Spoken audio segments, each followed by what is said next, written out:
नीतिवचन अध्याय 2।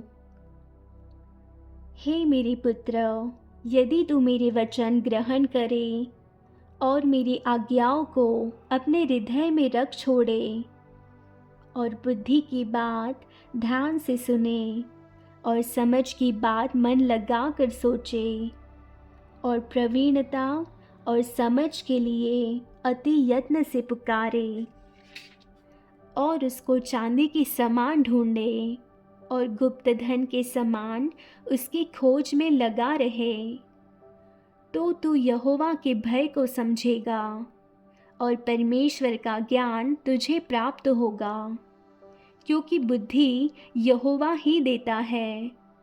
ज्ञान और समझ की बातें उसी के मुंह से निकलती है।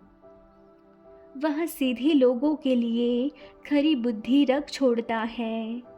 जो खराई से चलते हैं उनके लिए वह ढाल ठहरता है।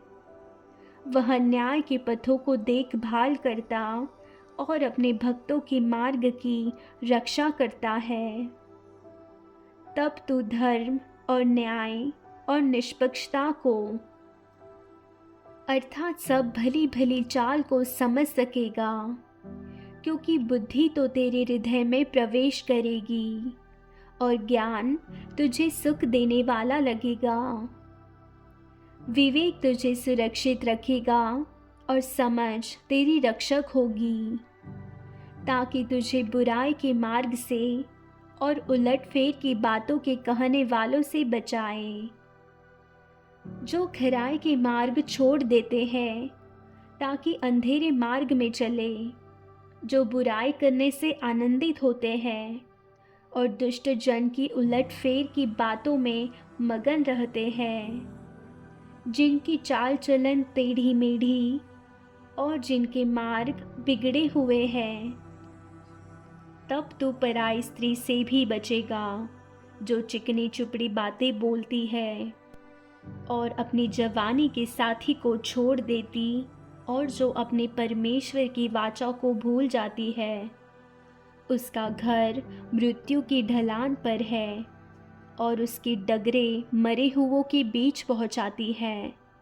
जो उसके पास जाते हैं उनमें से कोई भी लौटकर नहीं आता और न वे जीवन का मार्ग पाते हैं।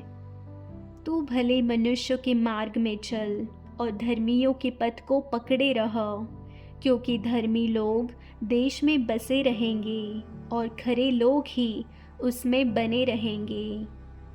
दुष्ट लोग देश में से नष्ट होंगे और विश्वासघाती उसमें से उखाड़े जाएंगे।